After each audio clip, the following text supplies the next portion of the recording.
guys, this is what I'm gonna wear on the battlefield when I get drafted for World War III. Alam nyo, hindi ako masyadong magaling sa English eh. Pero sa tono pa lang ng pananalita nito, parang maiinis ka na talaga eh. Sa simula pa lang eh, pagbigyan natin. Baka may chance pa. So you guys, these are so World War III vibes, and they are just some camo dickies. I think these are gonna look so cute when I'm running through the trenches on the battlefield. Alam mo, medyo naunawaan ko to eh. Pagkakaunawa ko, magiging mukha daw siyang cute pag pagsuot-suot niya yung pants na yon during World War III. Pero ito lang masisiguro ko, hindi ka magiging cute. Magiging ano ka eh. Pabigat. Feeling ko pabigat ka eh. Pabigat eh. Nangyayari sa generation natin. I think these are gonna look so cute when... Hindi ka magiging cute eh. Hindi ka magiging cute kasi sisiguraduhin ko pag na... hindi tayo magkalahi eh. Pero pag na-draft ka, pakiramdam ko, ikaw yung pinakaunang isasalang eh. Hindi ka magmumukhang cute. Madugo ang suot mo. Madugo. So the next thing I'm gonna change into is this Nike t-shirt, and it's the perfect camo green color. And it does have the Nike logo on it, so I think it's gonna give me like extra strength and power, because Nike is like so like running and like powerful. Like I feel like it's very sports vibe, so I feel like the Nike logo is definitely gonna give me some like extra superpower strength. So let's put this on. What the fuck is that? Palalakasin ka talaga ng Nike. Kung ikaw ba naman ay sinusundan ng bala, talagang meron ka talagang ano eh, strength vibe eh. Ewan ko lang hindi ka magkaroon ng tinatawag na adrenaline rush during World War III. Hindi yung logo magpapalakas sa'yo, yung bala at mga putok. Kung ako nasa likod mo, ako magbibigay siya ng adrenaline vibe. Tao ngayon. Nakakatuwa siya, di ba? Ang cute eh, no? Hindi mapakali sa'yo eh. Panay-kinayki ka pang adrenaline. Okay, I have my t-shirt on, and I feel like this is giving such World War III vibes already.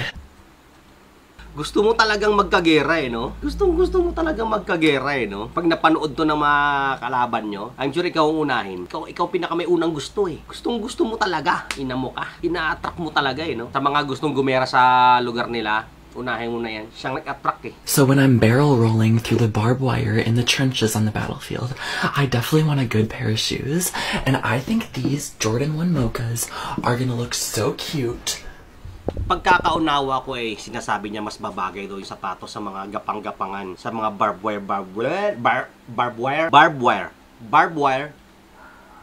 wire. No. Pag nagsimula ang World War III, there's gonna be no barbed wire. Walang barbed wire. Nuclear. Hindi ka naaabot. So, shortcut ka na sa mga feeling mo yung mapagdadaanan mo. Especially yung mga ganyang mentalidad. Nako, yung diniscover yung sapatos na yan, pang basketball yan eh. Hindi naman siya pwede sa rough road eh. Di ba? Jordan 1, hindi pa pwede sa gera yan. Taga mo sa bato. Baka pag dinaplisan lang ng bala yan, alam mo yung gano'n, punit agad di paa mo eh. Pinag-iisip nyo mga ano kayo. Ang imagination mo, barbed wire and trenches. Ano ba yan? Trenches, kung ano-ano nga pinasabi mo, iba ang World War III. So, shortcutin ka na nito sa langit. Pero hindi ko lang sure kung saan ka mapupunta eh. Kasi ano ka, di ba?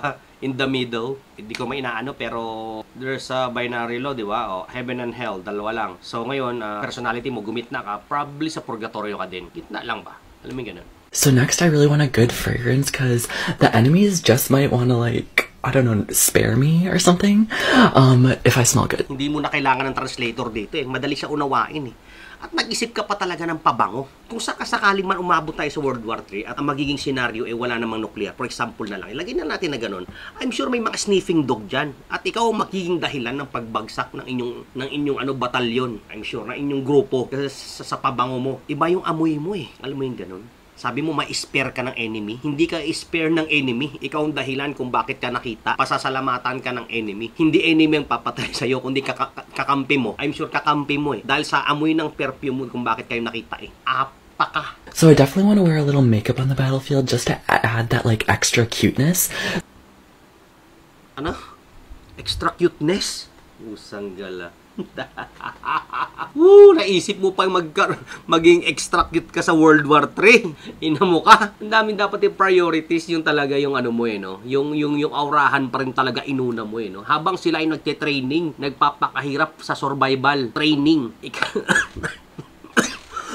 Magkakasakit ako sa'yo. Prioritize mo pa talaga ang aurahan eh. Hindi ka magiging cute sa World War III. Pag pinorture ka na ng nalaman, Hindi ka magiging cute. Okay, you guys, so I finished my Battlefield eyeliner, and I think it came out so good. It's giving me very, like, utopian Hunger Games vibes, Capital vibes. And lastly, to pair my Battlefield look, I'm gonna bring this green bag to store my weapons. So all my weapons are gonna go in here, and so when someone tries me on the World War III battlefield, I will pull it out and I will attack. You guys, what would you guys wear on the battlefield in World War III? Kahit sa Girl Scout, hindi papasa eh. Kahit sa Girl Scout, hindi pa pwede. May dala ka pang ano eh. Tawag dyan? Suction tube ba tawag doon? Ang plano mo doon? Pamalo? Magic wand? Puta eh. Tapos nakaano ka pa? Gucci? Gucci ba yon? Handbag? Ay lalaman mo doon. Ay lalagay mo doon puro makeup kit. Mukha ka pa namang seryoso. Hindi pa pwede. Pag nakita mo, nako, hindi. Pag nakita ka, kung mag-survive ka man, magkakaroon agad ng World War 4 eh. At sisiguraduhin ko, yung mga ganyang mindset yan ang pupukusan ng World War 4.